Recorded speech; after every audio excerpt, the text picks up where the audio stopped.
Bab 901, Perasaan Jasper. Nama, Sistem Bintang Ilahi Penulis, Serif Kucing Bunga. Plus mematikan mengatur ulang, www.novelhal.com, pembaruan tercepat dari bab terbaru Sistem Bintang Tingkat Dewa. Ketika Christina melihat ayahnya mendengkur terus-menerus, dia tidak tahan, tetapi ketika dia memikirkan gangguan Zhang Yu sebelumnya, dia tidak bisa menahan diri untuk tidak berbicara. Tentu saja, Valero merasa kedinginan dan mengerikan, tetapi memikirkan ini adalah efek dari perawatan ajaib Zhang Yu. Sekarang dia hanya bisa menggigit giginya dan terus bertahan. Zhang Yu terus-menerus menggunakan jarum sebagai konduktor untuk secara akurat mengalirkan energi sejatinya di sepanjang pembuluh darah di tubuh Valero ke lesi hiperplastik, dan berencana untuk menggunakan udara dingin untuk membersihkannya sepenuhnya. Valero juga merasa dingin dan kesemutan di tenggorokannya saat ini.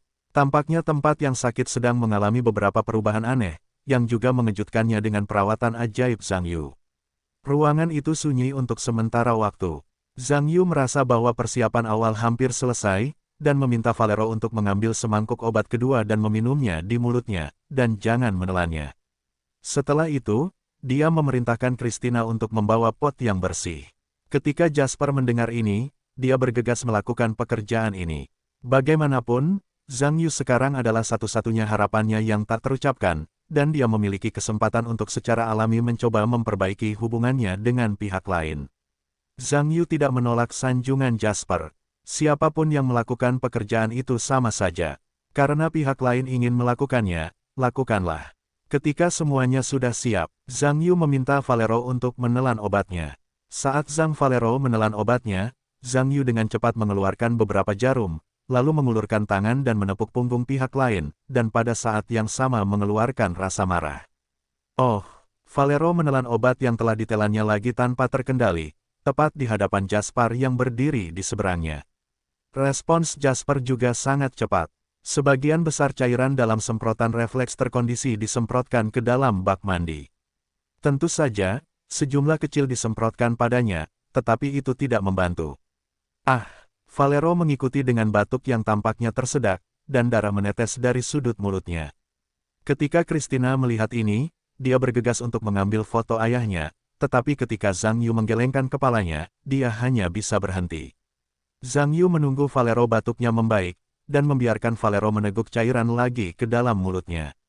Mengikuti metode lama, ketika dia menelan obatnya, dia mengambil jarum dan mengikutinya dengan ketukan. Jasper yang berlawanan juga belajar dengan baik kali ini, dan menghentikan semua obat dengan tepat tanpa menyemprotkannya ke dirinya sendiri. Selanjutnya, Zhang Yu melanjutkan beberapa kali lagi dengan cara yang sama, mengambil jarum, menyemprotkan obat, dan batuk sampai dia menarik semua jarum perak di belakang Valero. Setelah Zhang Yu benar-benar mengambil jarum, Valero batuk sebentar, lalu berhenti perlahan. Meskipun Zhang Yu tidak mengatakan apa-apa, dia jelas merasakan saluran pernapasannya dan merasakan kemudahan yang belum pernah terjadi sebelumnya. Karena kemudahan semacam ini dan lesi sebelumnya, ada kontras yang besar, secara alami membuatnya merasa sangat jelas. Zhang Yu mengambil semua jarum dan membiarkan Valero meminum semua semangkuk obat terakhir. Tuan Valero, mulai sekarang, sebaiknya Anda tidak berbicara atau makan. Air dapat diminum berkali-kali dan dalam jumlah kecil. Saya akan memberi Anda obat setiap hari. Valero menganggukkan kepalanya untuk memahami bahwa meskipun posisi saluran pernapasan masih panas, itu jauh lebih mudah daripada sebelumnya, dan dia masih mengetahuinya. Dr. Zhang, apakah ayah saya baik-baik saja sekarang? Christina buru-buru mendengar ini. Tidak masalah, saya akan menyiapkannya obat Cina dan membesarkannya selama 3 atau 4 hari lagi. Setelah itu, dia menoleh ke arah Jasper dan berkata, dan kamu? Kamu telah membantu Valero selama beberapa hari ini. Tuan, saya akan memesan beberapa jarum suntik nutrisi. Sekali sehari sudah cukup, jangan berlebihan. Begitu, Jasper mengangguk, lalu mengerang. Dr. Zhang, saya tidak curiga dengan perawatan Anda, saya hanya bertanya. Tumor hiperplastik Tuan Valero, lain kali secara bertahap diserap, atau sedikit menyusut menghilang. Oh, Anda mengatakan hal itu. Dia baru saja muntah tadi. Itu ada di baskom. Apa? Jasper terkejut ketika mendengar ini, buru-buru mengambil baskom di tangannya, dan melihat dengan saksama. Benar saja, ada beberapa residu dalam cairan itu. Tidak hanya Jasper, tetapi bahkan ayah dan anak perempuan Mario dan Lombardi menunjukkan ekspresi tertarik, dan mereka berkumpul bersama untuk melihat apakah ada hal-hal aneh di dalam panci. Tentu saja, mereka juga melihat hal-hal itu. Jenis kejutan di dalamnya juga luar biasa. Dr. Zhang, apakah maksudmu residu ini? Itu adalah tumor hiperplastik. Jasper menunjuk. Zhang Yu mendengar senyuman dan berkata, jika kamu tidak percaya, kamu dapat membawanya ke rumah sakit untuk mengujinya dan membuat patologi. Apakah kamu tidak tahu? Aku tidak percaya padamu. Aku hanya ingin tahu. Penasaran. Jasper tersenyum canggung ketika mendengarnya. Oke, jangan datang ke sini. Jika kamu ingin melihatnya, kamu dapat mencobanya. Ngomong-ngomong, apakah kamu ingin menyembuhkan penyakitmu? Jika kamu mau, aku dapat membantumu sekarang. Apa maksudmu? Bisakah kamu membantuku sekarang? Jasper berkata dengan terkejut. Tentu saja, tidak dapat menyembuhkanku apa yang dilakukannya. Ayo pergi ke ruangan lain, jangan ganggu istirahat Tuan Valero di sini. Zhang Yu selesai, dan bangkit dan pergi dari sini. Jasper tentu saja sangat bersemangat, tetapi ketika dia pergi, dia masih menjelaskan kepada perawat bahwa dia telah mengemas semua residu di baskom, dan dia harus membawanya ke rumah sakit untuk pemeriksaan patologi. Setelah penjelasan itu, saya menindaklanjuti untuk menemukan Zhang Yu. Mario juga sangat tertarik dengan penyakit Jasper, dan malah pergi menonton keseruannya. Christina tidak tertarik dengan hal-hal ini, dan tidak meninggalkan ruangan untuk tinggal bersama ayahnya. Cepat, Jasper sedang duduk di sebuah ruangan dengan kepala tertunduk dan tidak bisa bergerak. Faktanya, ketika Jasper berdiri di samping hanya menonton keseruan itu, tentu saja, dia tidak tahu bagaimana rasanya seperti jarum tertusuk di kepalanya. Namun sebagai mahasiswa pascasarjana sekolah kedokteran profesional, Jasper tentu saja pernah mendengar tentang pengobatan kuno pengobatan Tiongkok. Jasper juga pernah mendengar bahwa pengobatan Tiongkok menggunakan jarum khusus untuk mengobati penyakit, tetapi sebelumnya dia sama sekali tidak mempercayai hal-hal ini, itu hanya alasan yang hidup. Jika jarum dapat menyembuhkan penyakit, apalagi yang dilakukan pengobatan modern. Setiap orang mendapatkan jarum dan menusukkannya ke kepala mereka. Namun hari ini perasaan Jasper sangat berbeda. Karena kali ini dia tidak hanya melihatnya dengan mata kepalanya sendiri, tetapi juga merasakannya sendiri. Ketika dia benar-benar merasakan ada udara dingin di otaknya, perasaan itu membuatnya ingin mempercayainya. Tentu saja, saat ini jauh di dalam hatinya, dia juga sedikit takut. Bagaimanapun, seseorang dapat mengendalikan kekuatan misterius untuk berkeliaran di kepalanya. Mustahil bagi orang normal untuk berpikir tanpa rasa takut. Perawatan Zhang Yu untuk Jasper tidak berlangsung lama, dan pengumpulan jarum pun segera berakhir. Faktanya, menurut Zhang Yu, meskipun kondisi Jasper ada di tengkorak, kekuatan metode akupunkturnya adalah dapat merangsang perbaikan lesi minor tanpa perlu kraniotomi. Jadi kondisi Jasper mungkin sulit dipecahkan oleh orang lain, tetapi bukan masalah besar bagi diri Anda sendiri. Ketika Jasper melihat Zhang Yu akhirnya mencabut semua jarum mengerikan di kepalanya, dia merasa lega, tetapi masih ragu-ragu, dan berkata, Dr. Zhang, apakah masalah saya besar? Itu bukan masalah besar. Anda akan segera pulih sepenuhnya jika saya datang ke sini. Ketika Jasper mendengar Zhang Yu berkata begitu mudah, dia pasti sedikit bersemangat. Lalu maksudmu aku sekarang, apakah kejantanan pria telah dipulihkan? Itu tidak secepat itu. Melihat bagaimana situasimu membutuhkan beberapa jarum lagi. Tentu saja, aku berbicara tentang pemulihan total. Dan sekarang kamu telah pulih sebagian. Kamu dapat mencobanya di rumah saat pulang malam. Mengerti, benarkah? Tanda seru. Itu hebat. Jasper sangat gembira ketika mendengar kata-katanya, dan berterima kasih kepada Zhang Yu berulang kali. Meskipun dari sudut pandangnya, hanya beberapa klik dapat menyembuhkan ejakulasi dini, itu agak terlalu luar biasa untuk jujur. Tetapi harapan lebih baik daripada keputusasaan. Penting untuk diketahui bahwa dokter lain bahkan tidak tahu di mana masalah mereka, apalagi pengobatan. Mario juga menunjukkan ekspresi tertarik ketika melihatnya, dan datang dengan ekspresi menawan, Dr. Zhang. Kalau begitu, bisakah jarum ajaib ini membuatmu lebih tahan lama? Zhang Yu melirik Mario, tersenyum, dan berkata, tentu saja tidak mungkin. Masalah Jasper adalah otaknya mengalami sedikit cedera saraf. Saya hanya membantunya kembali ke keadaan semula, dan itu bukan untuk membuatnya bertahan lebih lama. Jika Anda menginginkan efek ini, Anda hanya dapat mencapainya melalui stimulasi obat. Tentu saja, orang Tiongkok mengatakan bahwa obat itu adalah 3 racun. Sebenarnya, itu berarti bahwa minum terlalu banyak obat berbahaya bagi tubuh. Jadi lebih baik makan lebih sedikit. Petik 2. Mario mengangguk dan kehilangan akal sehatnya. Meskipun kemampuannya tidak sehebat Jasper, tetapi setelah bertahun-tahun membuang-buang waktu, tubuhnya sebenarnya cukup membuat frustrasi, jadi saya secara alami melihat obat ajaib Zhang Yu. Meminjam cahaya, Zhang Yu menatap wajah Mario yang hilang, tersenyum, dan berkata, tetapi Anda benar-benar ingin meningkatkan kemampuan itu. Saya dapat meresepkan resep kuno pengobatan tradisional Tiongkok, efeknya tidak buruk, dan kerusakan pada tubuh, juga tidak sebaik pengobatan barat Anda. Petik 2. Benarkah? Itu hebat. Terima kasih dokter. Zhang, tidak ada. Tapi ada sesuatu yang bisa kukatakan padamu. Pengobatan Tiongkok kami berbicara tentang satu orang dan satu sisi, artinya, pengobatan Tiongkok akan membentuk skema pengobatan yang berbeda untuk orang yang berbeda. Aku memberimu resep ini, hanya untukmu.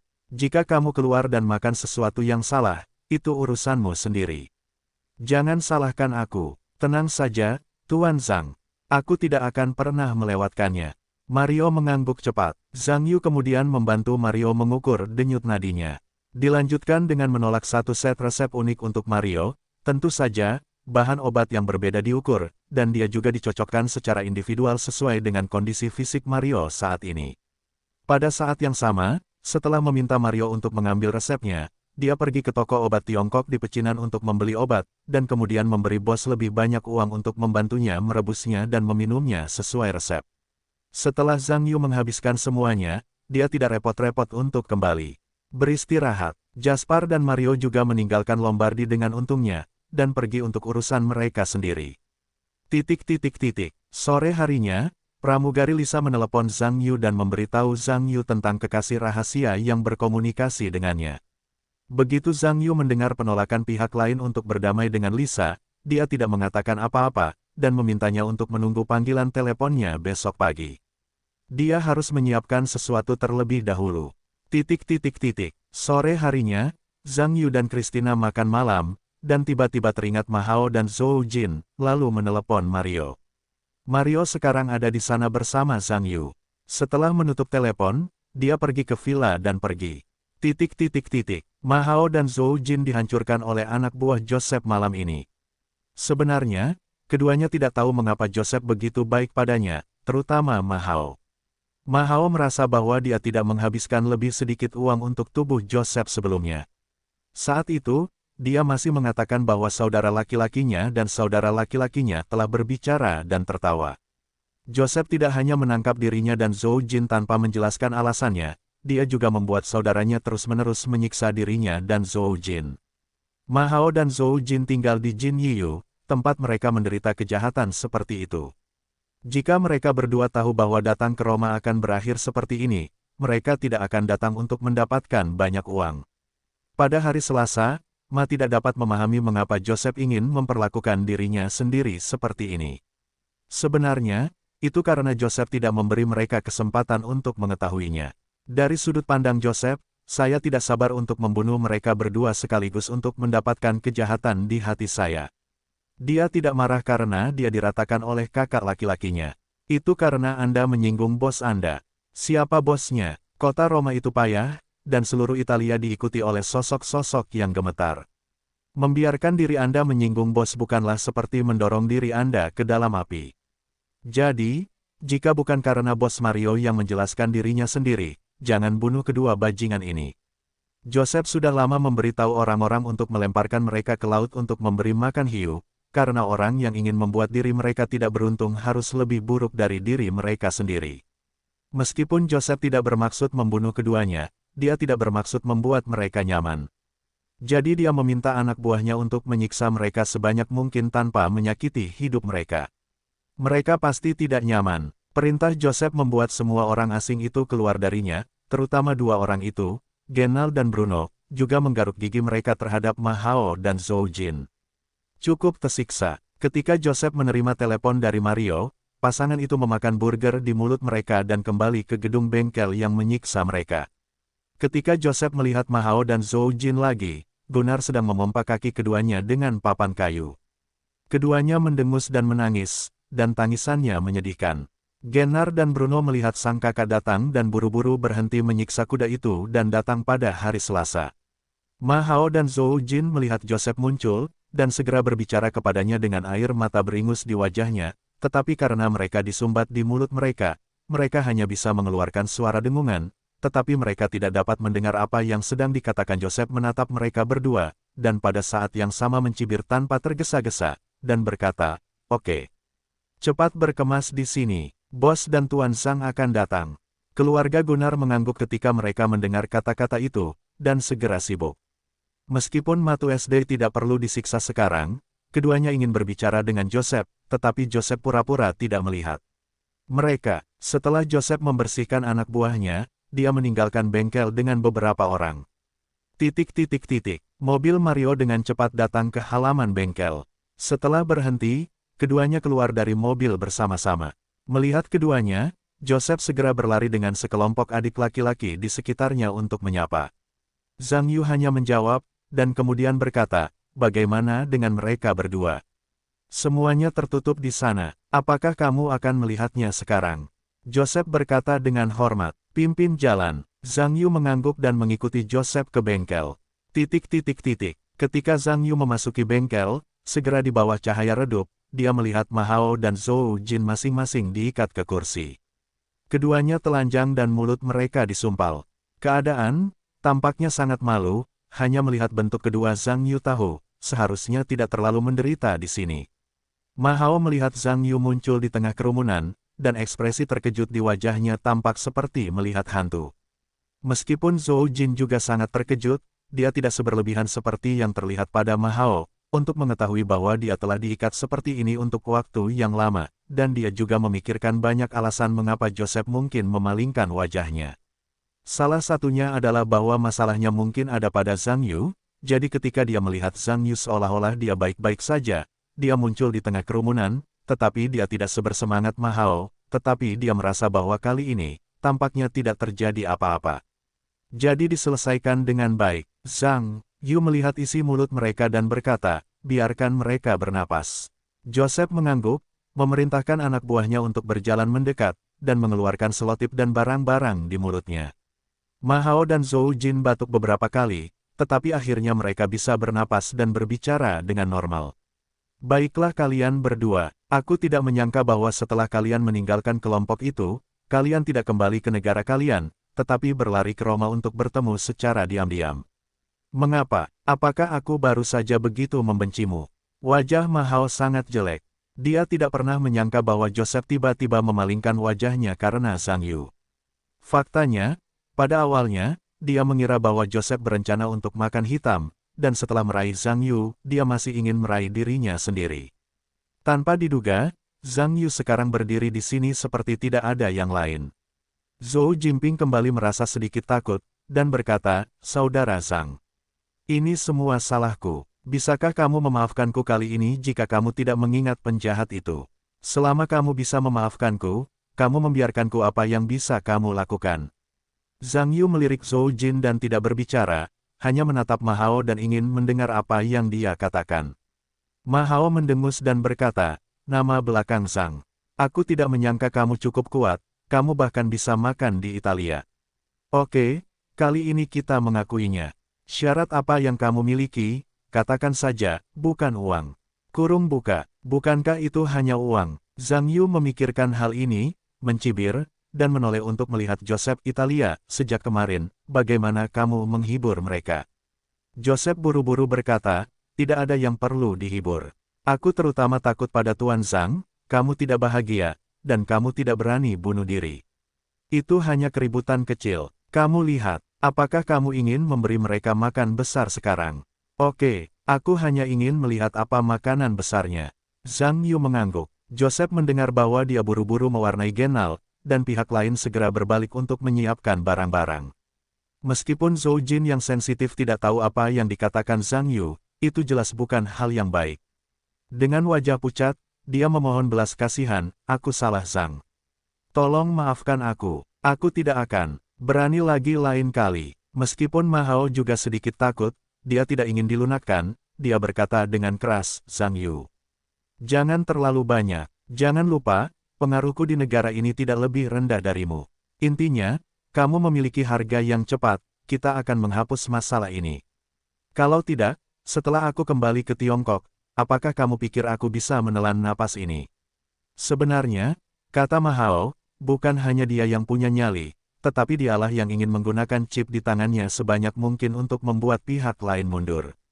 Kalau Zhang Yu singa buka mulut dan mengatur ratusan juta untuk dirinya sendiri, lalu bagaimana dia bisa mengeluarkannya? Jadi dia masih mundur dan berusaha keras untuk mengacaukan masalah ini. Setelah kamu kembali ke Tiongkok, hehehehe, Zhang Yu sepertinya mendengar sesuatu yang menggelikan. Saudara Hao, jangan keras kepala, masalah ini hanya karena kita berdua salah, oke, kamu harus segera meminta maaf kepada Zhang Ge dan kemudian membayar sejumlah uang, mengapa repot-repot membuat Zhang Ge marah. Zhou Jin buru-buru menasihati. Ma Hao mendengus dingin dan berkata, apakah menurutmu aku sama tidak berperasaannya dengan anakmu? Lagi pula, kamu tidak perlu takut seperti itu, paling banter hanya dipukuli. Dari kemarin sampai hari ini, kita terus dipukul mundur. Apa, lihat telapak kakiku, apa yang telah mereka pukul. Tapi aku tidak percaya dia berani membunuh kita. Kamu tidak perlu takut padanya. Apa yang kita berdua katakan juga bintang terkenal dalam negeri, dia memiliki pengaruh lebih besar di Tiongkok daripada siapapun, dan seseorang memiliki konflik dengannya di Italia. Dia tidak berani melawanku. Marganya adalah Zhang. Kurasa kamu masih punya ide bagus untuk mempercepat harga agar tidak berakhir dalam masalah. Tidak ada yang bisa mengambilnya. Zhang Yu tidak berkata apa-apa, tetapi berdiri diam dan menatap Ma Hao. Nama belakang Zhang, apa yang kamu inginkan? Berapa banyak yang ingin kamu minta? Tolong. Hao Ma berkata dengan ekspresi jelek. Saat ini Zhang Yu melirik Genar yang datang dari kejauhan dan tiba-tiba tersenyum. Ketika Ma Hao dan Zhou Jin saling memandang sejenak, mereka juga menoleh untuk melihat Genal pada saat yang sama. Tentu saja, setelah kedua orang itu melihat dengan jelas, wajah mereka juga berubah. Karena Genar sedang mendorong pekerjaan besar panggung datang, dengan beberapa barang berantakan di atasnya, dan saya tidak tahu apa itu. Setelah mendorong meja kerja, Gunnar berkata, Tuan Zhang, ini dia makan malamnya, apakah Anda ingin memesannya sendiri? Zhang Yu mengambil beberapa langkah dan datang ke meja kerja. Melihat ada beberapa alat perbaikan seperti kunci pas, tang, batang besi, dan pemutar listrik, semuanya sudah tersedia. Tentu saja, Zhang Yu tidak tahu apa fungsi benda-benda ini, tetapi tergantung pada situasinya, dia tahu bahwa itu pasti tidak digunakan untuk memperbaiki mobil. Ini makanan pembuka, Zhang Yu bertanya. Ini, Gunnar mengangkat tangannya dan menunjuk kunci pas lengan panjang di atasnya. Zhang Yu mendengar kunci pas sebesar itu, dan sungguh mengerikan melihatnya. Pada akhirnya, itu hanya makanan pembuka, dan tentu saja, itu menunjukkan warna yang tidak terduga. Tapi kemudian dia mengangguk dan menunjuk ke kunci pas, jangan khawatir tentang orang di sebelah kanan. Kamu biarkan orang di sebelah kiri. Coba ini. Petik 2. Gunnar mengangguk, menggulung lengan bajunya, mengambil kunci pas besar, dan berbalik ke arah Ma Zhou dan keduanya. Zhou Jin melihat Genarling membawa lengan besar dengan lengan panjang, dan berjalan ke arah dirinya sendiri dengan tatapan buruk, hampir takut untuk buang air kecil di tempat. Meskipun dia tidak tahu apa yang dikatakan Zhang Yu dan orang ini, tetapi dia bukan orang bodoh, dia tidak mengerti, bukankah dia mengerti? Kamu harus tahu bahwa orang yang memperbaiki dirinya sendiri tadi adalah Gennar ini. Sekarang dia mengambil kunci pas besar dan percaya bahwa dia pasti tidak ada di sini untuk memijat dirinya sendiri. Aku salah, Kakak Zhang, tolong maafkan aku tidak pernah berani, Zhou Jin berteriak ngeri. Ma Hao ketakutan saat mendengar ini. Meskipun pihak lain berencana untuk mengemasi Zhou Jin terlebih dahulu, tetapi tidak menutup kemungkinan bahwa dia akan datang untuk mengemasi dirinya sendiri. Dia bukan manusia besi. Bagaimana mungkin dia tidak takut? Jangan. Zhou Jin, yang tahu nasib buruk, melihat Gennar datang, dan teriakannya lebih keras. Keknal mengabaikannya sama sekali, tetapi berjalan melewatinya dan langsung menuju Ma Hao. Kamu, apa yang kamu lakukan? Ma Hao melihat bahwa pihak lain mengabaikan Zhou Jin sama sekali, sebaliknya berjalan ke sisinya, tentu saja, terkejut dan kaget. Setelah Genar mendekat, dia memberi isyarat kepada dua saudara lelaki yang lebih muda di dekatnya. Keduanya mengerti maksud bos saat itu, datang dan menahan kursi Mahao, agar tidak mengganggu efeknya. Apa yang kau lakukan? Tidak, jangan lakukan ini. Zhang Yu, aku akan memberimu 50 juta, tolong hentikan mereka. Mahao berteriak tergesa-gesa. Zhang Yu tampak kosong, seolah-olah dia tidak mendengar apa yang dikatakan Mahao. Gunnar menyeringai lengan bajunya, menggenggam kunci Inggris besar dengan kedua tangan, dan mulai membuat gerakan kuat ke arah betis Mahao. Gunnar tidak melakukan hal semacam ini dalam hidupnya. Tentu saja, mengetahui foreplay lebih menakutkan daripada hasilnya. Jadi untuk memaksimalkan rasa takut Mahao, dia harus melakukan foreplay. 1 miliar, aku akan memberimu 1 miliar. Kakak Zhang, tolong, hentikan dia sesegera mungkin. Mahao melihat bahwa Genar akan memukul kakinya dengan kunci Inggris yang begitu tebal, tentu saja, dia sangat takut sampai-sampai dia bisa buang air kecil di celana sekarang. Aku tidak terlalu peduli tentang itu lagi, memohon dengan keras. Zhang Yu masih tanpa ekspresi, dan tidak bermaksud menghentikan Genar. Nyer ketakutan untuk sementara waktu, perasaan yang hampir sama, tiba-tiba mengangkat kunci Inggris di tangannya tinggi-tinggi, dengan teriakan Mahao, dan memukul betisnya. Dengan teriakan, tulang betis Mahao patah saat itu. Orang-orang di sekitar, kecuali Zhou Jin terus-menerus gemetar, Zhang Yu menggoyangkan kelopak matanya. Yang lain tidak berekspresi, seolah-olah itu hal yang biasa. Gunnar mematahkan kaki Mahao, lalu berbalik untuk melihat Zhang Yu, dan berkata, Tuan Zhang. Apakah kaki itu digunakan? Zhang Yu menggelengkan kepalanya, mengatakan itu tidak lagi diperlukan, diikuti oleh teriakan Mahao, dan berkata, Mahao. Bagaimana perasaanmu, Zhang Yu? Dasar bajingan, berani mematahkan kakiku, biarkan mereka membunuhku jika kau bisa. Rasa sakit yang hebat membuat suasana hati Mahao sedikit histeris. Dapat dikatakan bahwa dia benar-benar lupa memberitahu Zhang Yifir. Kau benar-benar membawa benih. Zhang Yuleng mendengus dan berbalik ke Genar. Ganti Tang dan biarkan dia mencoba. Gunnar mengangguk, berjalan kembali ke meja perkakas, melempar kunci Inggris, mengambil Tang, dan berjalan kembali, dan kemudian berkata kepada dua manusia berikutnya, pegang aku di kepalanya. Kedua pria itu mengangguk dan memegang kepala Mahao agar tidak bergerak. Gernard mencibir dan merentangkan Tang di atas mulut Mahao. Ketika Mahao ketakutan, dia hampir buang air kecil dan berteriak, aku salah. Kakak Zhang, kakek, aku benar-benar salah. Jangan. Tolong jangan, dia tidak dapat memahami apa yang dikatakan Mahao, tetapi dia tidak dapat memahaminya. Dia hanya memasukkan Tang ke dalam mulut Mahao dan berencana untuk mencabut giginya. 1 miliar, aku akan memberimu 1 miliar. Tolong, jangan. Mahao merasakan gigi serinya terjepit di sisi lain, yang membuatnya takut untuk buang air kecil di tempat pada saat yang sama. Berteriak, tunggu, dia mendengar Zhang Yu berbicara, dan segera melonggarkan Tang di gigi depan Mahao dan mundur. Apa yang baru saja kamu katakan? Katakan lagi, Zhang Yu bertanya. 10 miliar, asal kau melepaskanku, aku akan memberimu miliar. Aku mohon padamu, kakak Zhang, kakek, tolong lepaskan aku, kata Mahao sambil menangis. Hidungnya berair, apa yang baru saja terjadi menyebabkan bayangan besar di hatinya. Apakah kau punya 1 miliar? Zhang Yu berkata dengan ragu. Aku punya, asal kau bisa melepaskanku, aku akan segera memberikannya padamu.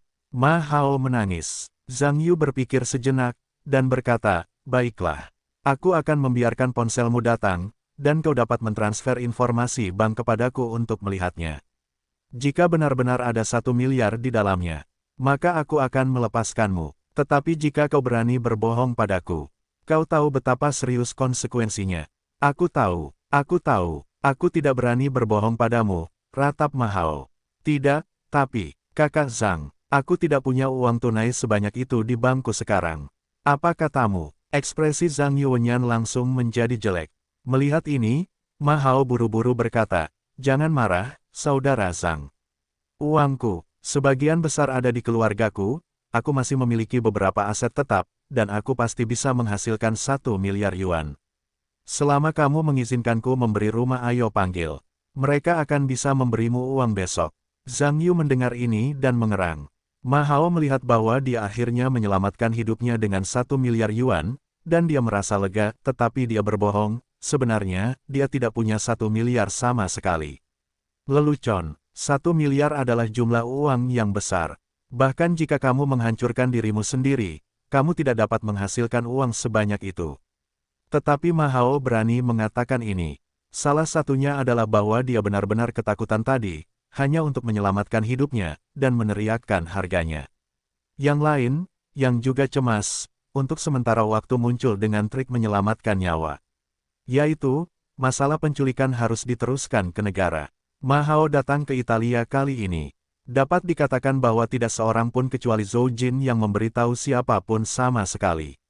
Sebenarnya, idenya sangat sederhana, hanya untuk mencoba tidak terlibat dalam dirinya sendiri ketika dia membunuh Zhang Yu di Roma. Jadi dia tidak akan membiarkan orang lain tahu bahwa mereka telah datang ke Roma. Tetapi yang tidak dia duga adalah bahwa langkah terbaiknya sendiri menjadi langkah terbodoh. Ketika dia diculik, tidak seorang pun tahu dia ada di Roma, yang membuatnya bernalar. Ma Hao tahu bahwa jika Zhang Yu berencana untuk membiarkan dirinya menguap di antara orang-orang Romawi, itu akan sangat sederhana. Karena satu-satunya Zhou Jin yang tahu dia ada di Roma juga ditangkap bersama, maka harapan untuk mengandalkan Zhou Jin untuk menyelamatkan dirinya telah pupus. Ma Hao tahu bahwa jika dia masih ingin bertahan hidup, dia harus meneruskan urusannya di Roma. Zhang Yu juga orang yang sedikit terkenal sekarang. Selama seseorang tahu bahwa dia telah ditangkap oleh Zhang Yu, maka Zhang Yu ingin jika Anda ingin berurusan dengan diri sendiri, Anda akan menjadi brengsek, setidaknya dia tidak berani menyakiti hidupnya. Selama dia tidak mati, balas dendam akan memiliki kesempatan cepat atau lambat, dan belum terlambat untuk menemukannya setelah jatuh setelah dia kembali ke rumah dengan selamat. Dalam pandangan Ma Hao, Zhang Yu, yang sangat kaya, tampaknya tidak mungkin menyerahkan kue miliaran dolar yang dia tarik. Selama pihak lain menyerahkan telepon kepada dirinya sendiri, inisiatif akan kembali ke tangannya sendiri. Ma Hao Qiang menahan rasa sakit, menunggu pilihan Zhang Yu. Zhang Yu berpikir sejenak, lalu tiba-tiba tersenyum dan berkata, "Aku berjanji padamu." "Bagus sekali, Kakak Zhang. Berikan ponselku segera, dan aku akan segera menelepon keluarga, dan mereka akan mengumpulkan uang besok untuk menebusku." Ma Hao Qiang menahan kegembiraan kecil di dalam hatinya, dan diam-diam menertawakan garpu konyol Zhang Yu. Selama dia mendapatkan ponselnya sendiri, dia benar-benar diselamatkan. Dan miliaran itu hanyalah lelucon. Tentu saja meneleponnya tidak apa-apa. Tapi kamu tidak bisa meneleponnya. Kamu bisa memberitahuku nomor teleponnya, aku akan menelepon seseorang, dan kamu mengatakannya, aku akan membiarkannya mengulanginya. Ini lebih tepat. Ah, ini tidak bagus. Jika panggilan itu bukan aku yang menelepon langsung, keluargaku tidak akan percaya. Sekarang ada begitu banyak penipuan telepon, dan miliaran bukanlah jumlah yang sedikit, katamu. Kalau mereka mau, bagaimana jika kau menawarkan diri untuk mendengarkanku? Tidak mudah mendengarkanmu. Aku bisa merekamnya untuk mereka. Jangan bilang padaku. Dengarkan rekamannya dan mereka tidak bisa mendengar siapa dirimu. Rekaman tidak akan meyakinkan. Kau bisa menonton videonya tanpa persuasi. Lihat kakimu. Bukankah itu persuasif? Tidak, tidak. Kakak Zhang, biarkan aku menganalisisnya untukmu. Begini, oke. Apakah kau punya otakku sendiri dan butuh bantuanmu untuk menganalisisnya? Aku penasaran, mengapa kau ngotot menelepon rumah itu sendiri? Apakah ada tujuan lain yang tersembunyi di dalamnya? Aku tidak punya tujuan lain. Aku sudah terikat di sini olehmu. Hidup dan mati semuanya dalam genggamanmu. Sekarang aku hanya membeli uang untuk hidupku. Ini bukan tujuan khusus. Semakin kau mengatakan ini, semakin aku meragukannya. Coba aku pikirkan, benarkah kau berada di Roma dan tidak ada seorang pun yang mengetahuinya di Tiongkok? Kau begitu cemas hingga ingin memanggil negara, tetapi kau sebenarnya ingin memanggilku. Nama itu juga ditransmisikan ke Tiongkok, sehingga aku dapat melemparkan kecemburuan tikus, dan akhirnya aku tidak berani membawamu. Aku benar. Ma Hao mendengar Zhang Yu mengatakan semua pikirannya, dan ekspresi terkejut segera muncul di wajahnya. Aku sepertinya tidak tahu harus berbuat apa sekarang. Setelah melihat pemandangan ini, Zhang Yu juga tahu bahwa pihak lain harus dipukul olehnya sendiri. Kemudian dia tampak tercengang, diikuti oleh senyuman, dan berkata, "Sepertinya Kau miliarder, apakah kau mempermainkanku? Ma Hao mendengar ini dengan tergesa-gesa dan berkata, tidak, tidak. Beraninya aku berbohong kepadamu, aku benar-benar dapat mengumpulkan 1 miliar, atas namaku, tidakkah kau percaya uang kecil ini? Zhang Yu tersenyum dingin dan menoleh untuk melihat Zhou Jin, berkata, Zhou Jin. Sekarang aku bertanya padamu, kamu harus berpikir jernih sebelum menjawab. Dengan status Ma Hao saat ini, bisakah dia menghasilkan 1 miliar? Petik 2. Dia, Zhou Jin mendengar beberapa kata, dan memikirkan pentingnya pertanyaan ini, dan akhirnya menggelengkan kepalanya, dan berkata, Kakak Zhang. Jangan dengarkan dia tidak punya banyak uang sama sekali. Aku mendengarnya menyebutkannya secara tidak sengaja, mungkin ada puluhan juta tersisa di kartu banknya. Petik 2. Apa yang kamu bicarakan? Anak bau. Ma Hao berteriak dengan marah, Kakak Zhang. Jangan percaya anak ini. Sebenarnya, aku mencari seseorang untuk melakukan ini. Itu ide bahwa anak ini membantuku. Orang-orang masih menghubunginya. Zhang Yu mendengar ini dan melihat ke atas dan ke bawah Zhou Jin. Melihat keringat dingin turun, Zhou Jin buru-buru berkata, Kakak Zhang. Bukan seperti itu. Ya, pada awalnya, Joseph lah yang kuperkenalkan pada Ma Hao untuk mengenalnya. Namun kemudian aku berulang kali menasihatinya agar lebih baik dia menyerah pada masalahmu, karena aku merasa bahwa sejak semuanya berlalu, kesalahan awalnya ada pada kami, sama sekali bukan padamu. Namun Ma Hao tidak tahan dengan nada bicara ini, dan bersikeras mencari seseorang untuk membunuhmu demi balas dendam. Karena alasan ini, dia hampir saja menjadi Zhou Xiang. Setelah dia datang ke Roma, dia tidak pernah menyalakan ponselnya, hanya untuk mengklarifikasi hubungannya dengan masalah ini. Kalau tidak, dia tidak bisa berpikir terlalu banyak untuk meneleponnya untuk memindahkan urusannya di Roma ke Tiongkok. Dasar kentut, jelas aku ingin menyerah. Anakmu lah yang menggigit Zhang Zhang hingga mati dan ingin mencuri uangnya. Ma Hao berteriak panik, oke. Beraninya kau mengacau, tembak, apakah aku orang seperti itu? Kakak Zhang, jangan percaya padanya. Hal-hal ini sudah direncanakan oleh Zhou Jin sebelum dan sesudahnya. Dia hanya ingin mencuri uangmu, dan aku mendengarkan rencananya. Aku punya bukti. Zhou Jin buru-buru berteriak. Oh, Zhang Yu menunjukkan ekspresi tertarik. Bukti apa yang kamu punya? Saat kita sedang berbicara, aku merekam suara-suara itu secara pribadi dan menyimpannya di ponselku. Aku terutama takut kalau terjadi sesuatu yang salah, Ma Hao pasti akan mendesakku pada akhirnya, jadi aku harus mengambil tindakan pencegahan terhadapnya. Bajingan, anakmu berani menggulingkanku. Ma Hao mendengar teriakan ini. Hati Ma Hao sudah ketakutan sekarang, dan dia tidak menyangka Zhou Jin akan merekam secara pribadi. Kalau apa yang dikatakan orang lain itu benar, maka dia berbicara lebih banyak, dan Zhang Yu tidak dapat mempercayainya.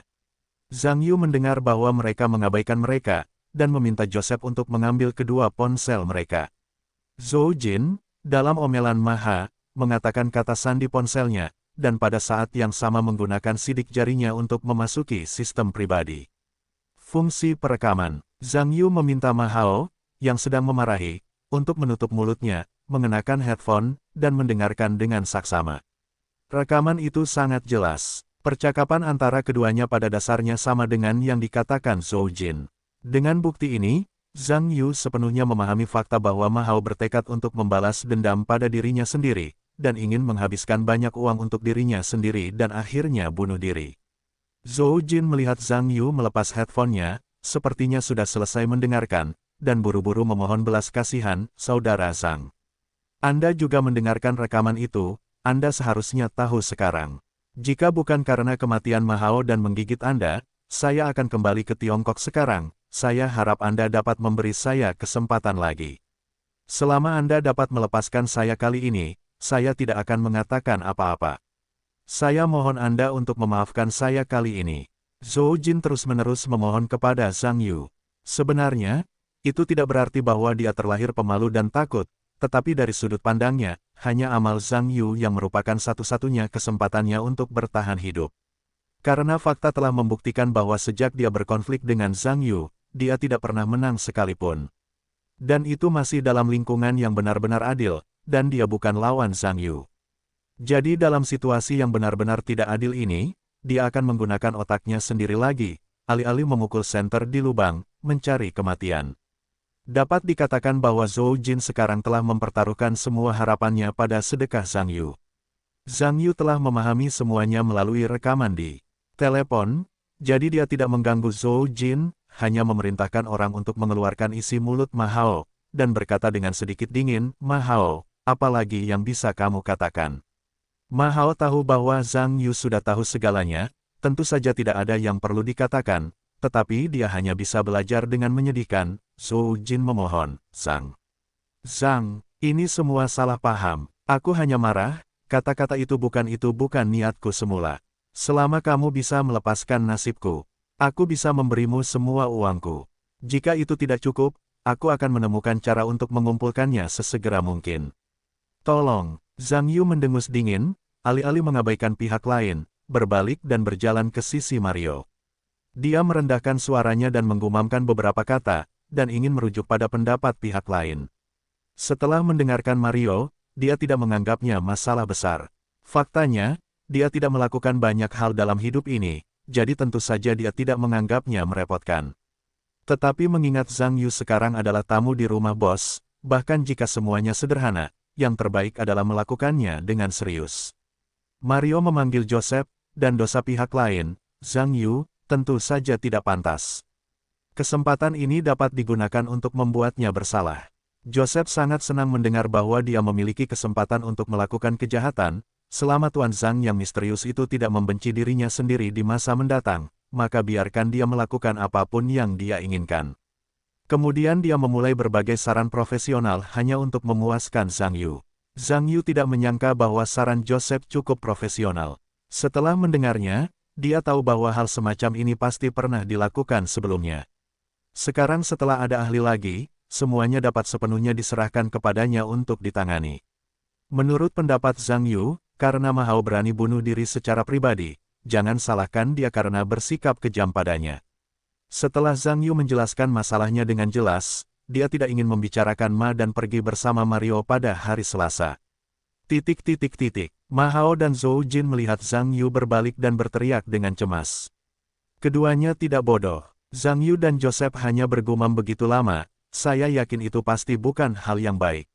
Yang paling membuat Ma Hao dan Zhou Jin takut adalah Zhang Yu pergi tanpa mengakui apapun, yang membuat hati kedua orang itu semakin buruk.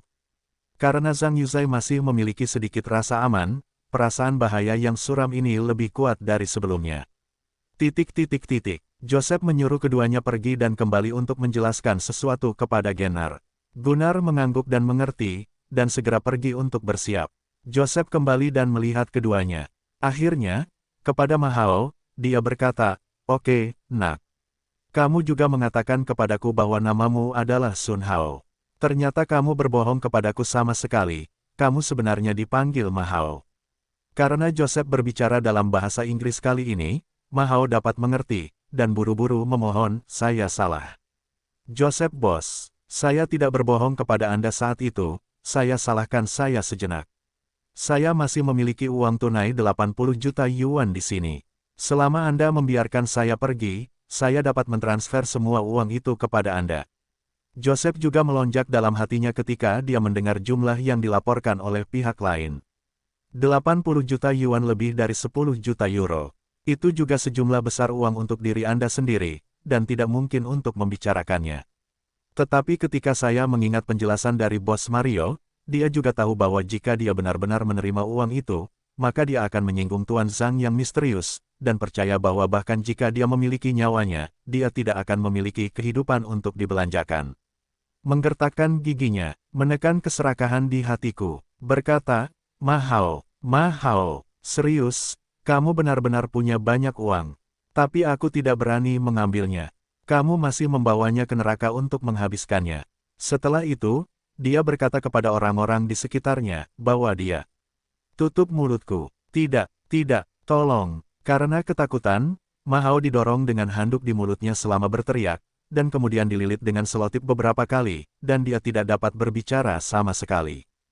Hanya wajah pucat, berteriak terus-menerus, tetapi tidak tahu apa yang sedang dikatakan. Melihat pemandangan ini, Zhou Jin tidak dapat berbicara lagi, dia tidak tuli, sudah tahu bahwa Joseph sekarang harus melakukan sesuatu dengan Ma Hao dan dirinya sendiri. Ma Hao mengeluarkan sejumlah besar 80 juta yuan, Joseph tidak berani mengambilnya, bukankah uangnya yang sedikit lebih buruk. Berpikir akan segera mati, Zhou Jin menangis. Hati Zhou Jin sangat menyesal, mengapa dia pergi untuk menembak pantat Ma Hao, dan menyinggung Zhang Yu. Ini hebat, mereka yang masih muda akan kehilangan nyawa mereka, dan orang-orang dari negara lain di negara asing telah menguap, dan mungkin bahkan tidak ada mayat utuh yang menghilang. Zhou, apakah kamu tahu betapa banyak masalah yang kamu buat untukku? Joseph menatap Zhou Jin dengan ekspresi tidak senang. Aku salah. Joseph bos, bisakah kau mengampuni aku sekali mengingat perasaan kita di masa lalu? Zhou Jin menangis terseduh-seduh. Memberikanmu. Joseph memutar matanya, diikuti dengan senyuman, dan berkata, tidak mustahil untuk memaafkanmu. Apa? Zhou Jin mendengar tatapan bosnya, mengira dia salah dengar. Terburu-buru, bos, apakah kamu tidak bercanda? Ma Hao yang terhalang mendengar ini, matanya lebih besar dari Zhou Jin. Dia hampir menjadi gila. Mendengar makna ini, Joseph sebenarnya ingin melepaskan Zhou Jin. Ini terlalu tidak adil, tetapi dia hanya bisa terus bersenandung, tetapi tidak bisa mengucapkan sepatah kata pun. Joseph berkata, Zhou Jin, jika kamu ingin aku mengampuni kamu, itu tergantung pada ketulusanmu. Di mana kamu memiliki 80 juta? 80 juta, Zhou Jin terkejut, bagaimana dia bisa memiliki begitu banyak uang. Tetapi saya tidak berani membantah, buru-buru berkata, bos, saya tidak punya banyak uang sekarang. Hanya lebih dari 10 juta. Tetapi yakinlah, jika Anda terlalu sedikit, saya dapat meminjamnya, asalkan Anda mengampuni nyawa saya. Hanya lebih dari 10 juta. Joseph menggaruk dagunya dan mendesah. Tampaknya tidak ada cara untuk makan kue besar kali ini, hanya hidangan penutup setelah makan malam. Menganggukkan kepalanya dan berkata, oke, lebih dari 10 juta, lebih dari 10 juta. Anak Anda pelit. Terima kasih bos. Terima kasih bos. Zhou Jin menangis kegirangan, tetapi dapat dikatakan bahwa perasaan kelahiran kembali ini tidak dapat dilupakan hampir sepanjang hidupnya. Sebaliknya, Ma Hao tampak gila saat ini, berjuang, dan berteriak, "Wuho!" Tetapi yang lain tidak tahu apa yang dia bicarakan. Sebaliknya, dia meminta Joseph untuk memperbaiki kursi. Bagaimana dia berjuang pada akhirnya tidak berpengaruh. Joseph membiarkan Zhou Jin bahagia sebentar sebelum dia berkata, Zhou, sebenarnya, kamu dapat mengambil yang murah dan melarikan diri kali ini. Tentu saja, ada Tuan Zhang di tengah, tetapi juga wajahku.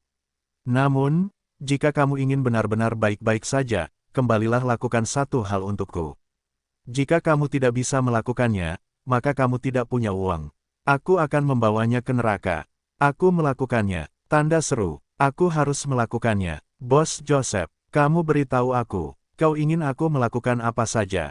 Zhou Jin berani mengatakan sepatah kata pun kepada Joseph sekarang, selama pihak lain dapat melepaskan dirinya sendiri, bahkan membiarkan aku memakan bangku di tempat dan memakannya dengan mencubit hidungku. Joseph mengangguk puas. Pada saat ini, Genar berjalan kembali dengan seseorang, mengeluarkan beberapa rak, dan mulai hidup.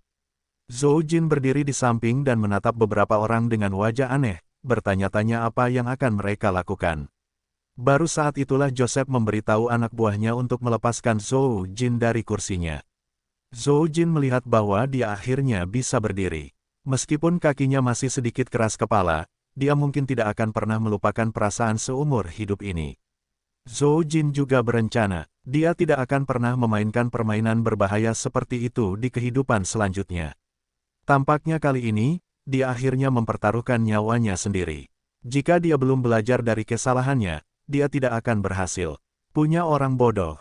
Kemarilah. Joseph melambaikan tangannya. Oke, baiklah. Zhou Jin mendengar bahwa dia berlari keluar seperti anjing pesek, dan kemudian hampir menjulurkan lidahnya. Joseph mengedipkan mata kepada Winner, dan pihak lainnya mengangguk, mengeluarkan selembar kertas, dan menyerahkannya, dengan beberapa kata bahasa Mandarin tertulis di atasnya. Setelah menerima kertas itu, Joseph menyerahkannya kepada Zhou Jin dan berkata, lihatlah. Meskipun Zhou Jin sedikit aneh di dalam hatinya, dia tidak bisa mengatakan apa-apa lagi. Dia hanya dengan patuh mengambil kertas itu dan melihatnya. Meskipun ditulis dalam bahasa Mandarin, isinya membuat Zhou Jin bingung. Setelah melihatnya, dia bertanya dengan hati-hati, "Bos, kamu siapa?" Pada saat ini, orang-orang di sekitar telah menyelesaikan rak, dan kamera dipasang pada mereka, menghadap Ma Hao yang kekar yang diikat. Pada saat ini, Joseph mengambil belati lain yang diserahkan oleh Genal, dan kemudian menyerahkannya kepada Zhou Jin, berkata, "Zhou, kamu orang yang bijak, kamu harus tahu apa yang aku maksud. Jika kamu ingin keluar dari sini hidup-hidup, maka kamu harus memberiku jaminan, tetapi katakan saja dengan mulut, aku tidak bisa mempercayainya. Kamu harus melakukannya sendiri, aku percaya padamu, loh." Setelah itu, aku meletakkan Zhou Jin di tanganku dan memasukkannya ke dalam Zhou Jin Hands. Apa? Tentu saja Zhou Jin tidak bodoh, dan dia langsung mengerti apa yang dimaksud Joseph. Awalnya dia ingin tahu namanya. Ini bisa membuatnya takut dan berkata, "Tidak, Bos Joseph, aku benar-benar tidak bisa melakukan ini. Kamu masih harus membiarkan orang lain datang." Klik, suara pistol yang terisi peluru langsung terdengar. Zhou Jin menoleh kaget, dan melihat Genar mengeluarkan pistol dan menatapnya dengan ekspresi muram. Joseph menepuk bahu Zhou Jin, dan berkata, "Zhou, kesempatan, aku sudah membantumu, jika kamu menginginkannya, itu pilihanmu. Baca terus saat kita bertemu, dan aku akan memberimu beberapa menit untuk memikirkannya." Setelah itu, aku menoleh untuk melihat Genar, dan berkata, "Lihat arlojinya. Beri dia waktu 5 menit. Setelah itu, dia pergi ke samping dan berhenti berbicara. Lingkungan sekitar sangat sunyi. Zhou Jin gemetar, aku tidak tahu harus berbuat apa. Bagaimana dia bisa berpikir bahwa Joseph akhirnya akan memaksa dirinya untuk membunuh Ma Hao. Dan perekam video di sekitar ini merekam proses bunuh diri. Terus terang saja, jika terjadi sesuatu, Anda adalah pembunuhnya. Tentu saja, Zhou Jin tidak ingin melakukannya, tetapi jika tidak, maka Joseph tidak akan pernah melepaskan dirinya, dan pada akhirnya dia hanya bisa mati bersama Ma Hao. Hati Zhou Jin berjuang keras secara psikologis. Ma Hao tentu mengerti segalanya, orang-orang ini sebenarnya ingin Zhou Jin bunuh diri. Selama Zhou Jin setuju, maka Zhang Yu dipegang erat-erat olehnya. Setelah Zhou Jin kembali ke Tiongkok, sudah terlambat untuk menyembunyikannya. Bagaimana mungkin hal ini bisa terungkap? Maka mereka tidak akan sepenuhnya menguap. Ma Hao melihat kengerian Zhang Yu pada saat yang sama, tetapi juga menyesali mengapa dia bersikeras memprovokasi iblis yang begitu bijaksana. Tetapi sekarang dia tahu bahwa penyesalannya telah berakhir, dan dia bahkan tidak bisa mengucapkan sepatah kata pun. Dia hanya bisa bersiul untuk teriakan terakhir dalam hidupnya. Waktu berlalu, Genar melihat arlojinya dan berkata dengan dingin, "Waktunya habis." Zhou Jin terkejut. 5 menit ini adalah 5 menit tercepat baginya di dunia, dan hampir berlalu tanpa perasaan apapun. Joseph kehilangan puntung rokoknya dan berbalik, "Zhou, bagaimana menurutmu? Lakukan, atau jangan lakukan itu." Kesimpulannya aku hanya ingin mendengarnya sekali. Zhou Jin tahu bahwa dia tidak punya pilihan sekarang, dia hanya bisa menahan hatinya secara horizontal dan menggertakkan giginya, "Aku bersedia." Sekarang Zhou Jin hanya memiliki satu kalimat di dalam hatinya, tidak ada racun yang bukan suaminya. Untuk mati, dan orang ini hanya bisa menjadi Ma Hao. "Kamu pintar." Joseph mengangguk puas. "Berpura-pura sedikit, terlalu palsu. Kamu tahu konsekuensinya." Zhou Jin mengangguk, dan menoleh untuk melihat Ma Hao. Pada saat ini, ada semacam kebencian di hatinya. Jika bocah ini memaksakan diri ke dalam air, dia tidak akan seberuntung itu sekarang. Uangnya habis, juga menjadi pembunuh, lalu kamu mati. Ma Hao melihat cahaya dingin di mata Zhou Jin dan tahu apa yang akan dia lakukan, gemetar hebat. Di malam hari, Zhang Yu menerima telepon dari Joseph. Setelah Zhang Yu membereskan semuanya, dia hanya mengiyakan Joseph, tetapi hanya itu. Itu juga membuat Joseph di telepon senang dan mengerikan. Zhang Yu menutup telepon, merasa sangat kesal, bangkit dan datang ke balkon, berniat untuk bernapas. Zhang Yu menatap kosong ke lampu-lampu kota di kejauhan, tetapi sedikit bingung di dalam. Meskipun Ma Hao berakhir sebagai kepompong dan kehilangan nyawanya, keputusan tentang hidup dan matinya dibuat oleh dirinya sendiri. Terus terang, itu tidak berbeda dengan membunuh Ma Hao sendiri. Dia ternyata seorang pembunuh. Apakah ini hasil yang saya inginkan? Tetapi jika Anda memikirkannya dari sudut pandang lain, bagaimana jika Anda tertangkap oleh Ma Hao? Jadi orang yang tidak beruntung itu pasti dirinya sendiri sekarang. Apakah itu hidupnya, berjuang dengan pihak lain untuk membuat tanda sama dengan? Jangan, ini tentu tidak mungkin. Zhang Yu memikirkan hal ini, dan hatinya tidak diketahui. Sekarang dia bukan lagi penjaga keamanan yang malang yang hanya tahu tentang alkoholisme. Sejak saat itu, saya hanya bisa menjadi orang yang mengendalikan nasib, dan tidak membiarkan nasib dikendalikan oleh orang lain. Karena Mahao datang untuk mati sendiri. Maka jangan salahkan diri Anda karena kejam. Dia melakukan semua ini untuk dirinya sendiri.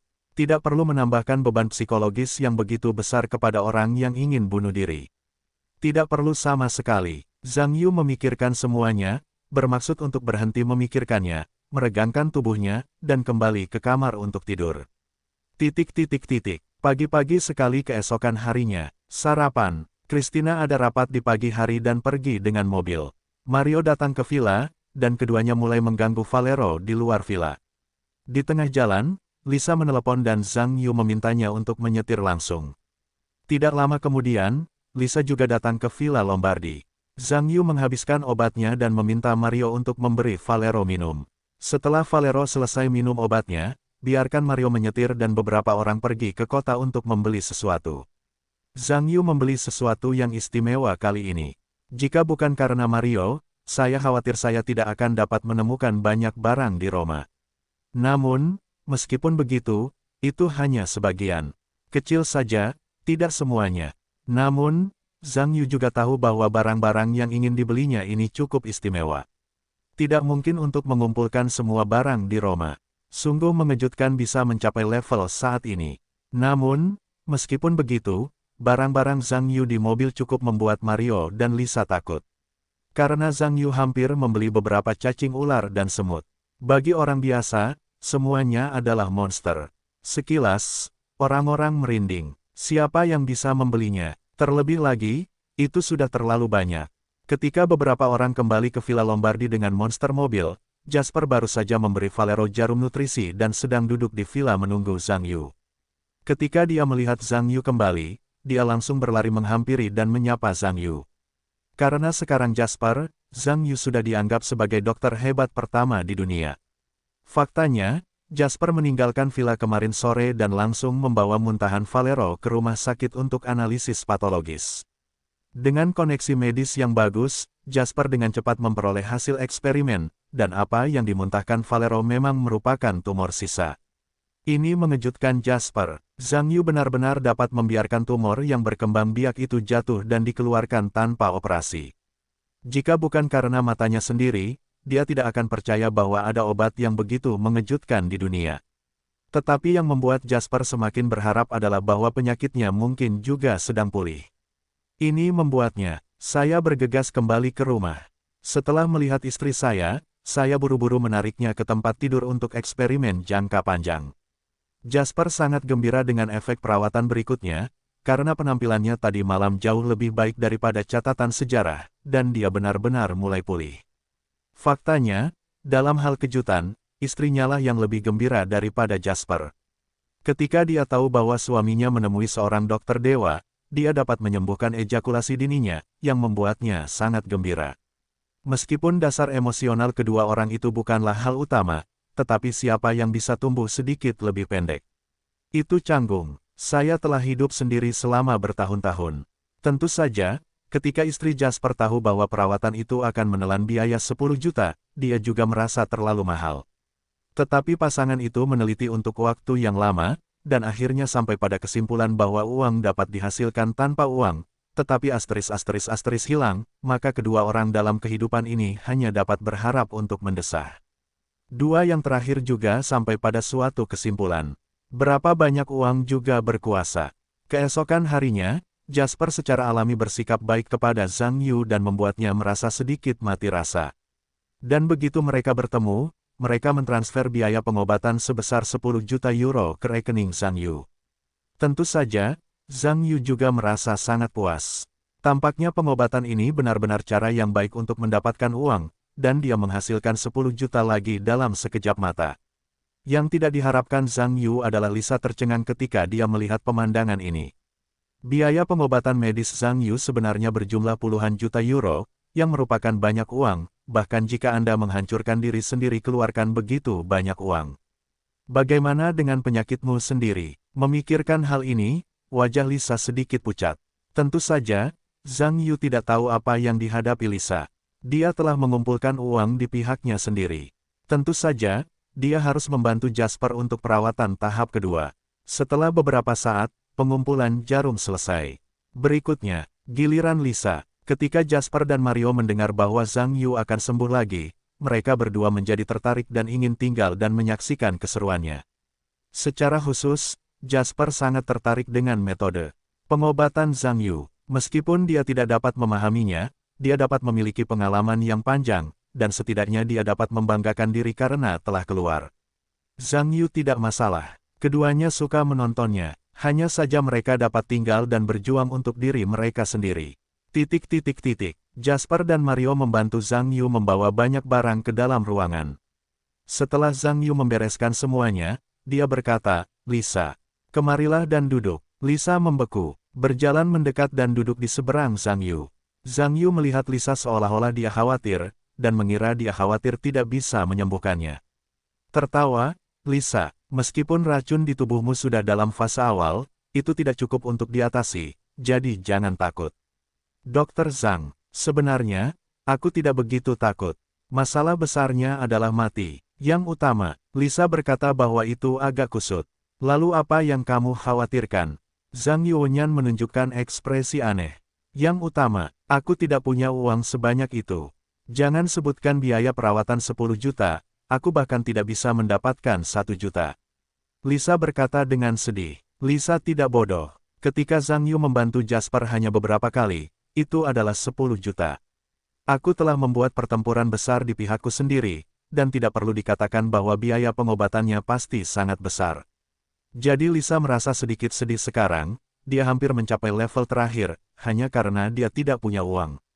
Kupikir kamu khawatir. Zhang Yu tersenyum ketika mendengar ini, dan berkata, kamu memiliki kurang dari 10 juta penyakit ini. Kamu tidak seserius dia, dan kamu akan memberiku 1.000 atau 8.000. Itu hanya berarti. Berdiri di samping Jasper memutar matanya ketika dia mendengar kata-kata itu, oke. Bagaimana kamu ingat bahwa biaya pemeriksaan saat itu adalah 100.000 euro, dan bahkan jika penyakit gadis ini mudah diobati, tidak mungkin untuk mendapatkannya. Zhang Shenyi, kamu hanya menggertak orang, oke. Untuk mengatakan bahwa wanita ini dapat terlihat baik, tetapi wajahnya penuh dengan bintik-bintik hitam, tidak peduli seberapa berharganya itu tidak sebanding dengan puluhan juta perasaan manusia. Apakah ini benar-benar bagus? Lisa tidak bodoh. Anda harus tahu bahwa cacing ular dan semut yang dibeli oleh Zhang Yu hari ini sangat berharga. Biaya pengobatannya hanya 8.000 yuan. Siapa yang bisa mempercayainya? Selain itu, ini bukan pertama kalinya saya melihat Zhang Yu menyembuhkan, dan biaya setiap kali sangat mengejutkan, bagaimana bisa begitu murah? Oke, baiklah. Jangan khawatir tentang hal kecil ini. Kami orang Tiongkok memperhatikan nasib. Uang bukanlah uang, mari kita bicarakan nanti. Faktanya, Zhang Yu sangat jarang kali ini, terutama di sebuah bar suatu hari nanti. Saat itu, penampilan Lisa cukup memuaskan. Meskipun dia tidak membantu dirinya sendiri, setidaknya dia bisa melihat bahwa dia peduli pada dirinya sendiri. Kalau tidak, mengandalkan kepribadian Zhang Yu yang tidak menguntungkan, tanpa banyak uang, itu adalah sesuatu yang seharusnya tidak ingin Anda tanyakan pada diri sendiri. Ketika Lisa mendengar ini, dia tahu bahwa Zhang Yu sangat memperhatikannya, dan tentu saja dia sangat tersentuh, tetapi sekarang saat ini, alisnya sendiri terasa panas. Tentu saja, tidak ada cara untuk terlalu khawatir. Mengenai perasaan Zhang Yu, dia hanya bisa menunggu sampai dia sakit. Terima kasih, Zhang Yu. Tenang saja, aku tidak akan pernah melupakan kebaikan ini. Baiklah, aku sudah mengatakan semuanya di masa mendatang, aku akan mengatakannya nanti. Berikan tanganmu dulu. Lisa mengangguk dan mengulurkan pergelangan tangannya. Zhang Yu merasakan denyut nadi pihak lain, merasakannya dengan hati-hati, dan menarik tangannya beberapa saat kemudian, dan berkata, belatung di tubuhmu jauh lebih aktif daripada 1 hari. Tampaknya pihak lain tidak membiarkanmu pergi.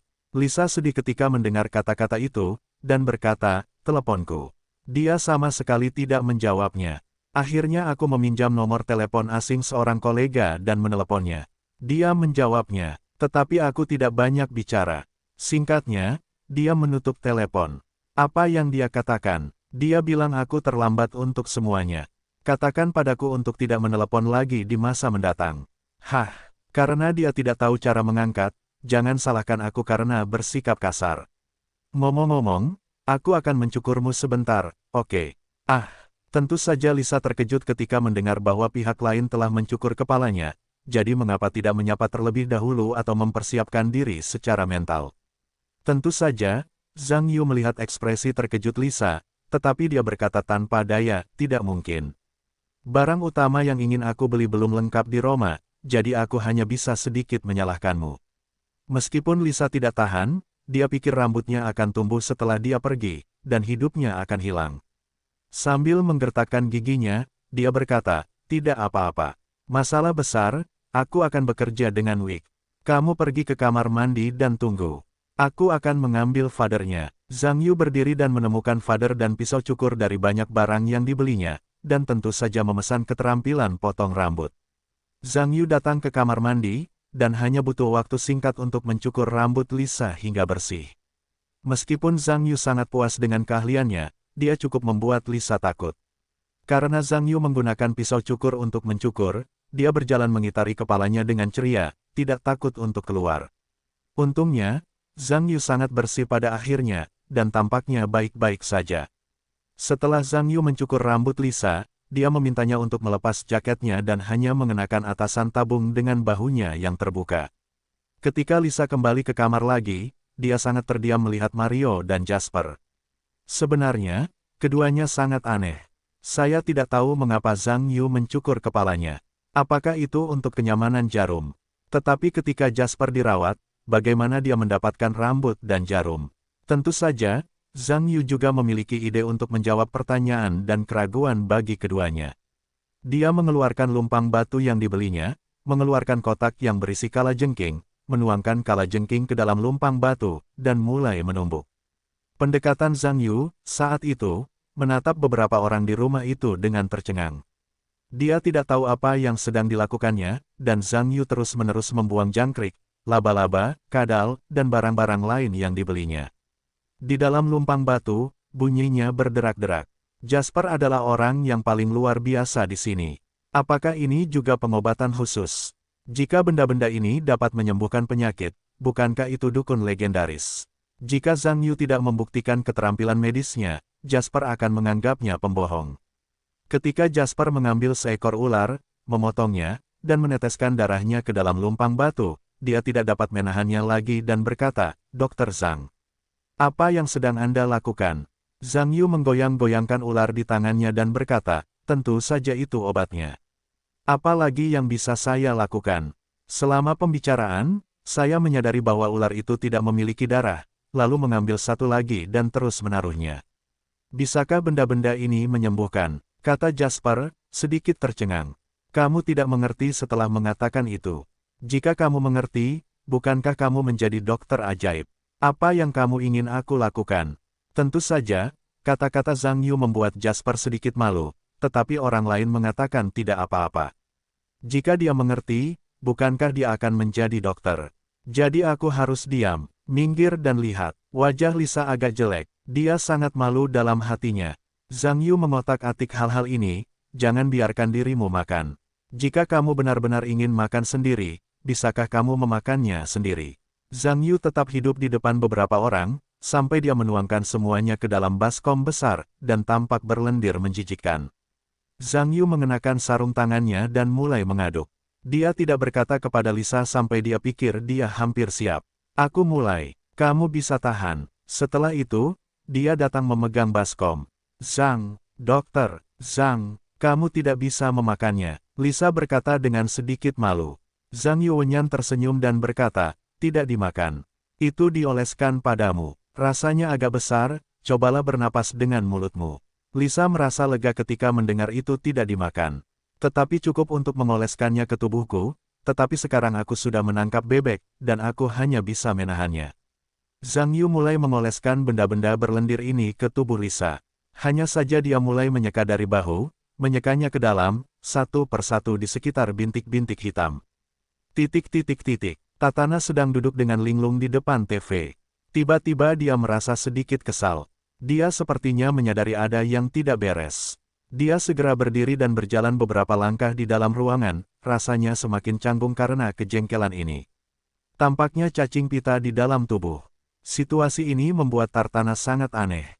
Jika Anda ingin mengatakan bahwa belatung Anda telah mengeluarkan racun hari ini, dan dirangsang dengan cara khusus Anda sendiri, racunnya dikeluarkan lebih banyak dari biasanya. Sekarang seharusnya saat istirahat, sepertinya tidak akan terlalu aktif. Tatana memikirkannya, meninggalkan ruang tamu, dan memasuki sebuah ruangan kecil. Ruangan itu kecil, dan ada lemari di samping dinding, dan patung berlengan 6 diletakkan di lemari itu. Tatana berlutut di tanah dengan wajah serius dan menyembah patung di depannya. Kemudian dia membuka lemari di bawah patung itu dan mengeluarkan toples dan sendok dari dalamnya. Tatana membuka toples itu dan segera melihat ada beberapa cacing dengan jari-jari kecil yang tebal di dalam toples itu, yang tampak sangat menjijikkan. Ada sedikit rasa jijik di mata Tatana, tetapi dia masih mengaduk cacing itu dengan sendok di tangannya, dan akhirnya mengeluarkan beberapa telur kedelai transparan.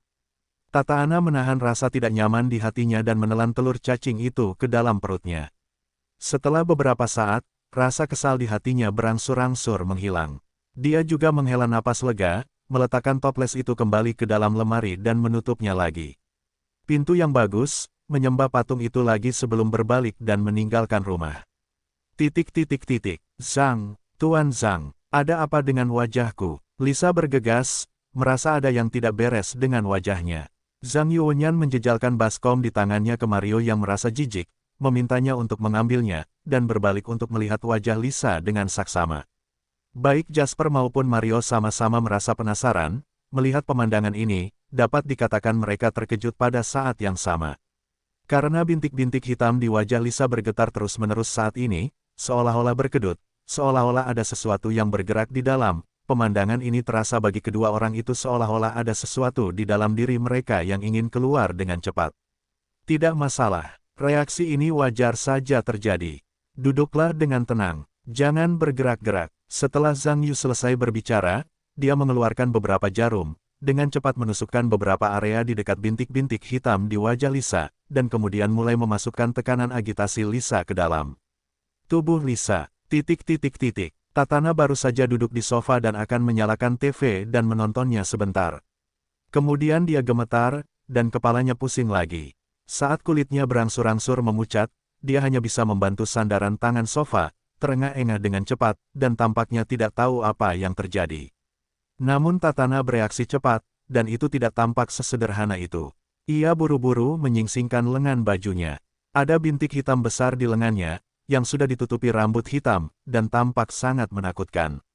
Tatana melihat kulitnya terus-menerus bergetar di bintik-bintik hitamnya, seolah-olah ada sesuatu yang bergerak di dalam, dan ia bergerak sangat keras. Ia belum pernah melihat pemandangan seperti itu.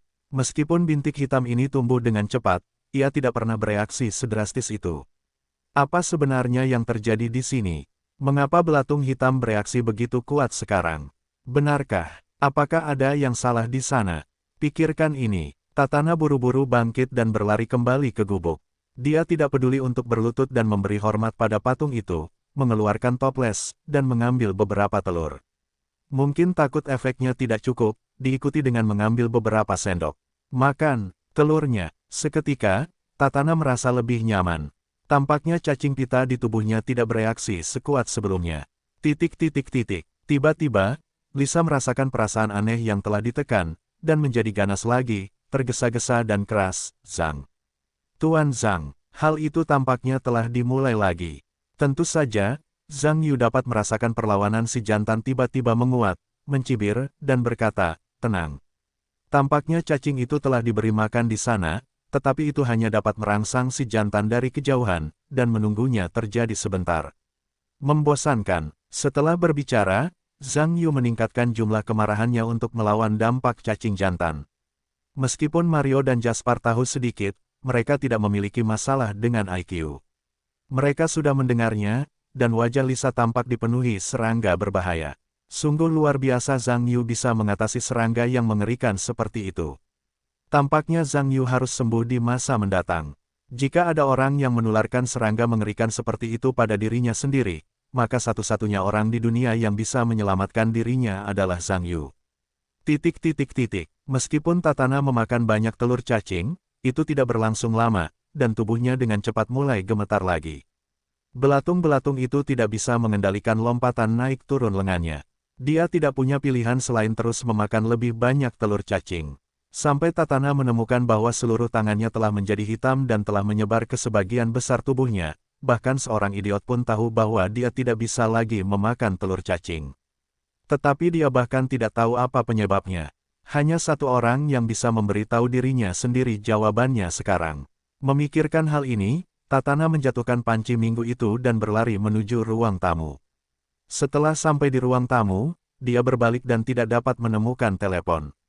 Tatana sekarang tidak sabar, karena tubuh wanita itu bereaksi lebih keras, lengan mereka mulai tidak terkendali, tetapi ketika mereka begitu cemas, telepon itu tidak dapat ditemukan.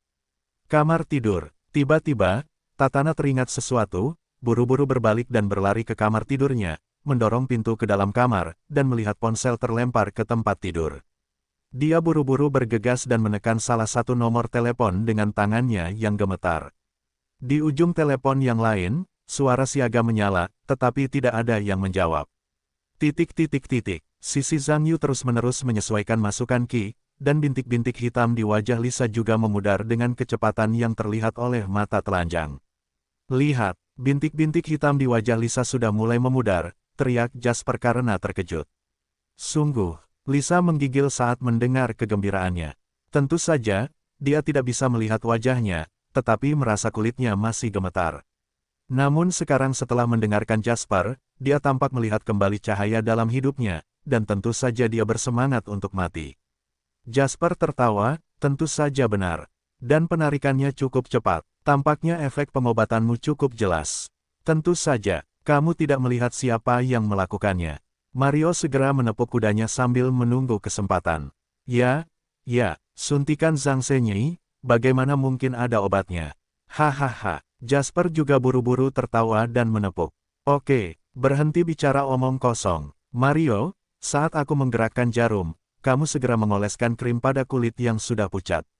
Mario mengerutkan kening, meskipun dia merasa jijik dengan salep itu, tetapi Zhang Yu memerintahkan bahwa dia takut untuk tidak melakukan apa-apa, dan dengan cepat mengenakan sarung tangan plastik, mengambil bak mandi, dan siap untuk memulai. Tatana masih tidak dapat melakukan panggilan telepon. Dia tahu bahwa kesadarannya sedikit kabur. Lengan dan tubuhnya jauh lebih gelap dari sebelumnya. Jika tidak, sebagian tubuhnya masih putih, dan dia tampak seperti pria berkulit hitam. Tatana merasa hampir pingsan, dia tidak bisa melakukan panggilan ini lagi. Dia harus menghubungi nomor lain dengan susah payah, dan kali ini seseorang berhasil tersambung. Tatana, kenapa kamu tiba-tiba menelepon kakakmu? Apa itu tidak membuatku kesal lagi? Hehehe,